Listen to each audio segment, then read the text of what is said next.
I wanted to create an action hero that, wasn't like bursting out of his suit. He had to be a believable waiter, in this place. So, the idea was like to try and get as close to Bruce Lee shredded as possible. So it was lettuce, sweet potato, and salmon 3 times a day, every day, for months, while the crew was having the most delicious Indonesian food.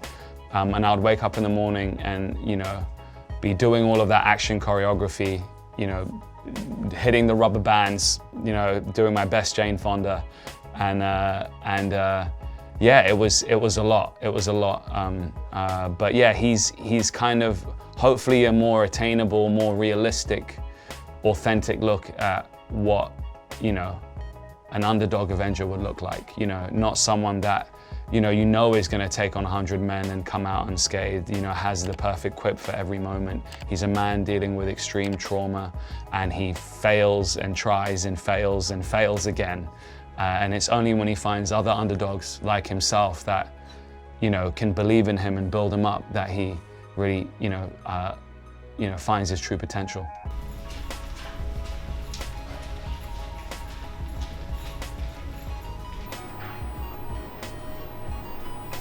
What's in it for you? First and foremost, I think it's a revenge film about faith.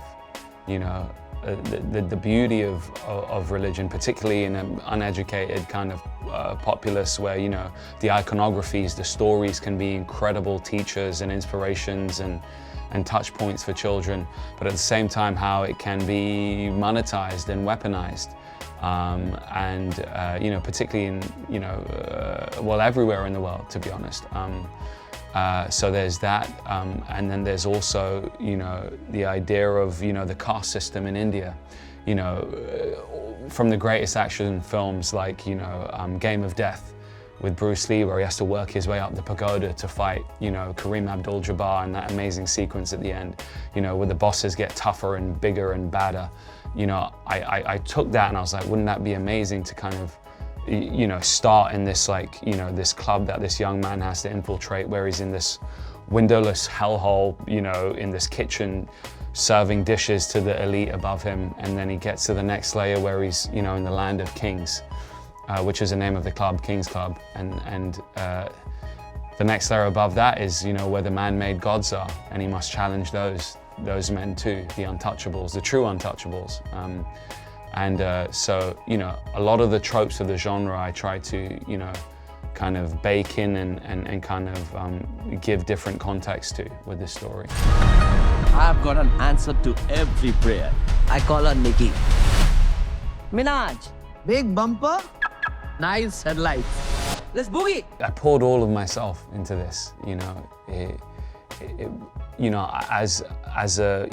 I've long been a huge fan of the action genre, and this is kind of my humble offering, to a genre I love so much. I wanted to infuse it with some culture and social resonance. I along with, some cool kicks, punches, and the odd elbow here or there.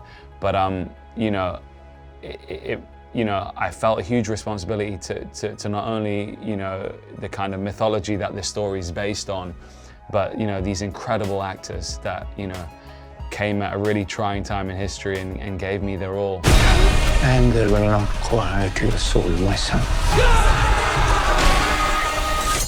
Don't call me son.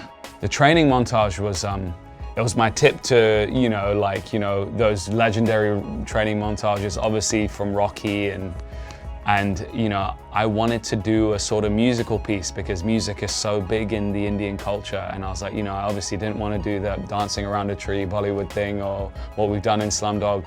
And a very dear friend of mine who also worked on this film as a producer, Raghuveer Joshi, he's a huge Indian classical music fan. And I'm into hip hop and all that kind of stuff.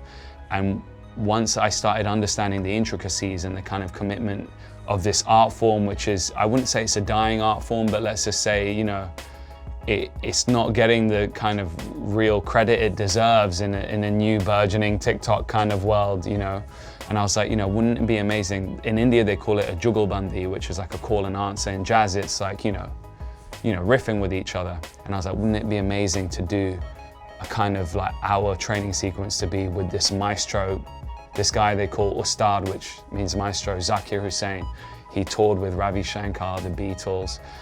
He came down quarantined for 2 weeks and played the tabla ferociously for 3 days.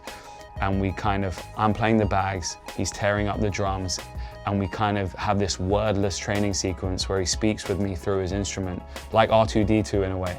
So there's a few jokes in there, and he kind of teaches this man rhythm and to tune his instrument.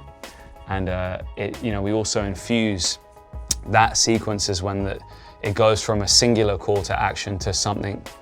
He's fighting for a nation at that point. And it's one of my favorite sequences. It took us months and months to get right.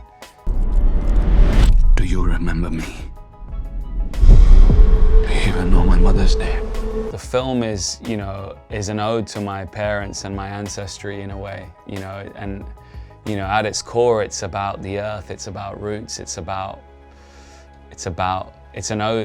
ode to an incredible mother as well, and how far someone will go to avenge someone he loves so dearly, his best friend, his teacher, his idol.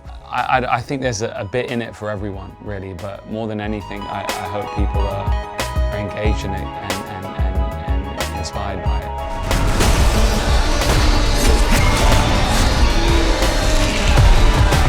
I remember the first film that really captivated me. I snuck downstairs and watched Bruce Lee and Enter the Dragon through the banister way past my bedtime.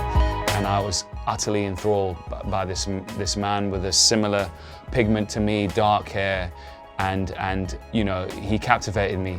I plastered his pictures all through my bedroom, and then that became my obsession with the action genre, from Jet Li, Jackie Chan, Donnie Yen, Sammo Hung, then the Indonesian guys that did the raids, and then I got introduced to the Korean cinema, who they do revenge better than anyone. 1,